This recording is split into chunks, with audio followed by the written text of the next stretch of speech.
सेवक सत्यानंद स्वामी सिक्किम धार्मिक आयोजन न्यास भक्तों, समय का सदुपयोग करना सीखो। क्या समय द्वारा फिर आ सकता है? बीता हुआ समय कभी फिर नहीं आता, इसलिए समय का सदुपयोग करना अपने जीवन में परम आवश्यक है। क्या बीते हुए दिन वापस आ सकते हैं? निकला हुआ समय वापस आ सकता है? मेरे मत से तो शायद ही नहीं आ सकता। आज मैं अपने इस मंदिर की एक झलक दिखा रहा हूँ। सेवक सत्यानंद स्वामी सिक्किम मंदिर धार्मिक आयोजन न्यास इंदिरा कॉलोनी विजयनगर ग्वालियर। भक्तों, मंदिर के दर्शन भी करें और समय का सदुपयोग के ऊपर थोड़े से वचन हैं, उनको सुनें। दूसरा, भक्तों, कर्म प्रधान विश्व कर राखा। कर्म को महत्व देना परम आवश्यक है। अगर आप कर्म ही नहीं करेंगे तो आपको फल कैसे मिलेगा?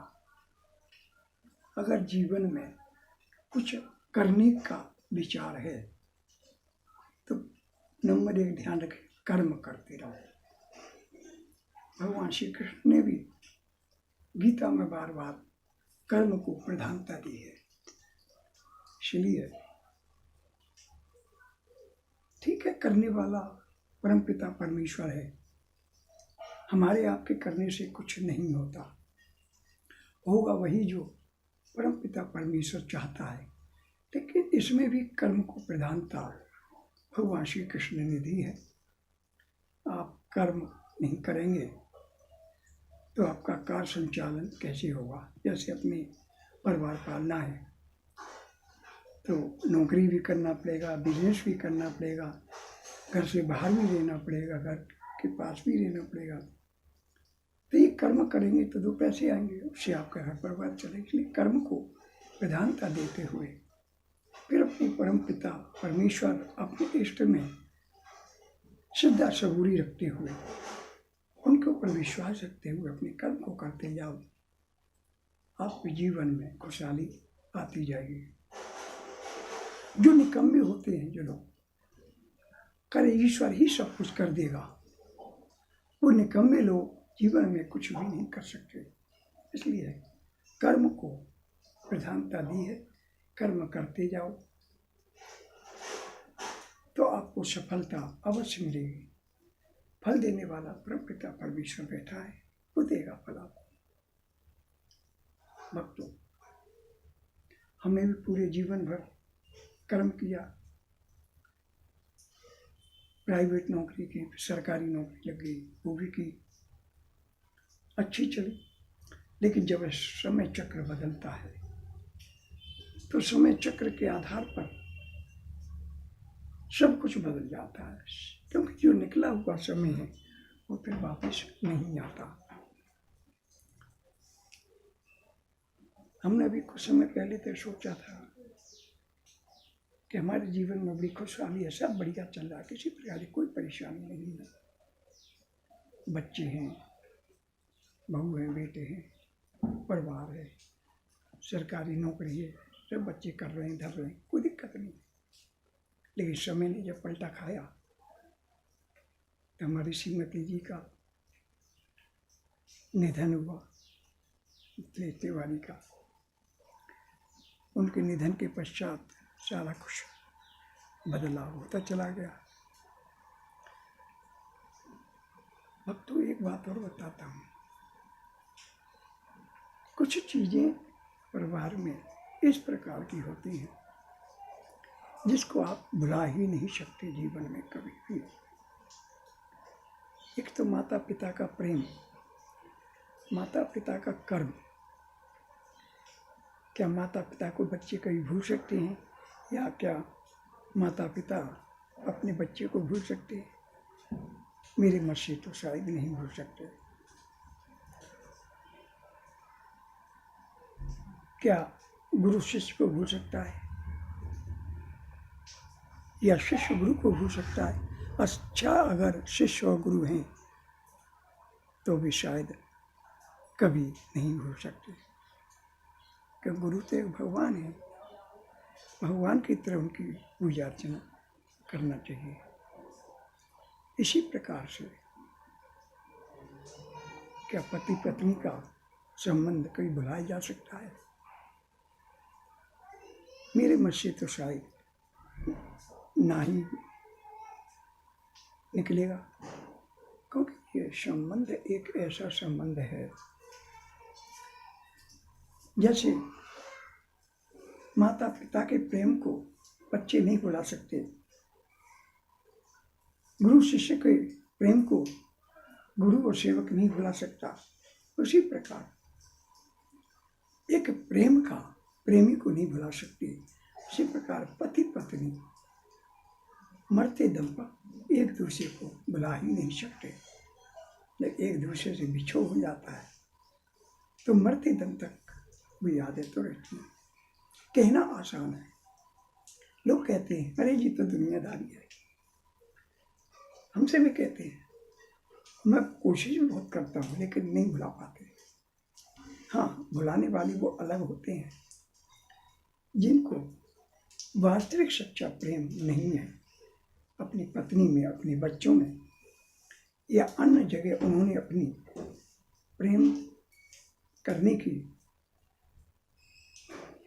अपना बंटवारा कहीं दूसरे जगह कर दिया है, तो वो पत्नी के प्रेम को भुला सकता है।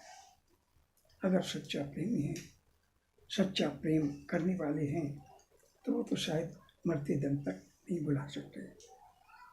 कहना आसान है, अपने जीवन में डालना बहुत ही कठिन है। हमने भी नहीं सोचा था कभी कि जीवन में इतना बड़ा बदलाव आएगा। अब समय क्या कराने वाला है देखना यह है। बहुत कोशिश करते हैं, प्रभु अब जीने की इच्छा नहीं है, शायद शक्ति खत्म हो गई है, उमंग खत्म हो गई है, हमको भी इस दुनिया में रहने का अधिकार प्राप्त नहीं है। लेकिन हमारे करने से क्या हुआ न जाने। अभी कितने पुण्य और पापों का फल अभी हमको भोगना है, इसलिए वो देखने के लिए अभी हम तैयार हैं। ये हमारा मंदिर है, इनकी शरण में पड़े रहते, प्रभु की सेवा करते रहते हैं। 16 अक्टूबर से 16 नवंबर तक भक्ति साधना चल रही है। ये भक्ति साधना का स्थान है। 24 घंटे यहीं पे बिना अन्न खाए पड़े रहते हैं। 1 महीने उपवास है, अन्न खाना नहीं है, 2-4 फल वगैरह ले लेते हैं, चाहे दूध ले लेते हैं। ऐसी कठिन तपस्या, क्योंकि ये सारी तपस्या का फल हमने अपनी पत्नी श्रीमती मिथिलेश के लिए किया है। इसका सारा पुण्य भी उसको तथा हमारे जीवन के कार्य में उपयोग आए, इसलिए 1 महीने की अटूट भक्ति की गई है। अब 16 नवंबर के बाद हमारी योजना है, श्रीमती मिथिलेश के नाम से एक संस्था गठित कर दी गई है। इनके नाम से सारे तीर्थ स्थानों पर जाना है और जो भी गरीबों के लिए खाने पीने की व्यवस्था, चाहे नाश्ते की व्यवस्था, जानवरों के लिए घास की व्यवस्था, दाने की व्यवस्था, हर जीव की सेवा करने का हमारा लक्ष्य है। सर्वप्रथम हम चित्रकूट में जाने वाले हैं, क्योंकि चित्रकूट और शिरडी के साईं बाबा हमारी धर्मपत्नी को अति प्रिय स्थान लगते थे। घंटों चित्रकूट के घाट पे बैठ करके रुकते थे, भजन करते थे, वहाँ का आनंद लेते थे। इसलिए सर्वप्रथम चित्रकूट से हमारा उक्त कार्यक्रम होगा। चित्रकूट के बाद इलाहाबाद जाना है। हरिद्वार जाना है, शिरडी के साईं बाबा जाना है, उत्तराखंड जाना है, रामेश्वरम जाना है, अयोध्या जाना है, काशी बनारस जाना है। सभी जगह जाकर के उनके नाम से ये दान धर्म करने की योजना है। भक्तों, एक प्रश्न और है, क्या धार्मिक क्षेत्र में जन्म लेने से ही मुक्ति प्राप्त हो जाती है? मेरे ख्याल से तो शायद नहीं होती, क्योंकि कर्म को भगवान ने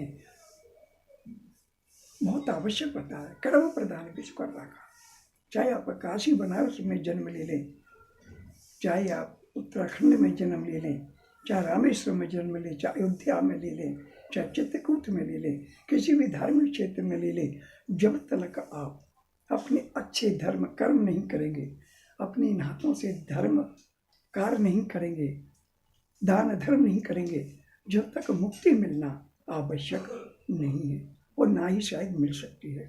भले ही आप कहीं भी जन्म ले लें, चाहे उच्च कुल में ले लें, ब्राह्मण में ले लें, ठाकुरों में ले लें, किसी उच्च कुल में जात में जन्म ले लें, इसका मतलब ये नहीं है कि भगवान ने आपका पट्टा लिख दिया है कि हमेशा आपको मुक्ति प्राप्त होगी। मैंने देखा है अच्छे अच्छे ब्राह्मण गलत भोजन कर रहे हैं, मांस मच्छी खा रहे हैं, अंडे खा रहे हैं, शराब पी रहे हैं। ये क्या उच्च जाति का कार्य है? अपना नहीं है। ऐसे लोग कह के हम तो काशी बनारस में रहते हैं साहब, हमारा तो मुक्ति हमारा परम अधिकार है। ये सोचना व्यर्थ है भक्तों।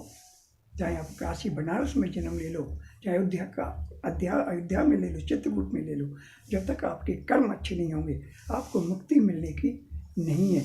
अच्छे धर्म कर्म के आधार पर ही भगवान आपको सद्गति प्राप्त कराता है।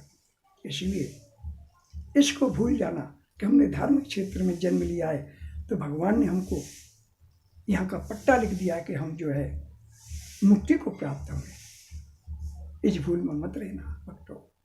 अच्छे धर्म कर्म करो, फिर चाहे आप किसी छोटे से ग्रामीण क्षेत्र में भी रह रहे होंगे तो आपको मुक्ति अवश्य प्राप्त होगी।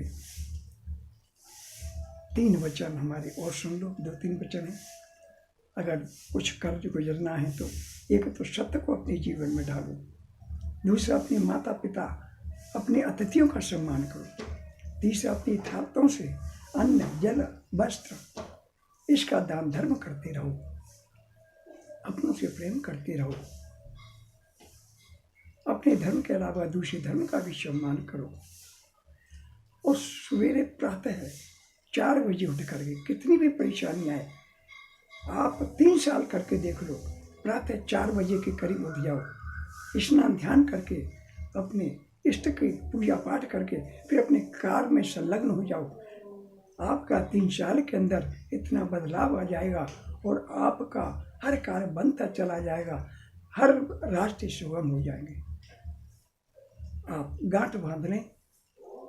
सर्वप्रथम रात को कितने भी लेट सोएं, लेकिन 4 बजे उठ करके अपना निमित्त कार्य करें। यही आपको सद्गति कराएगा, यही आपके अच्छे धर्म कर्म की ओर अग्रसर करेगा। श्री सत्यानंद स्वामी सभी भक्तों को शुभाशीष प्रदान करता है और सबके लिए भगवान से शुभकामना करता है। सबको सुख शांति दे। जय श्री राम, जय श्री कृष्ण।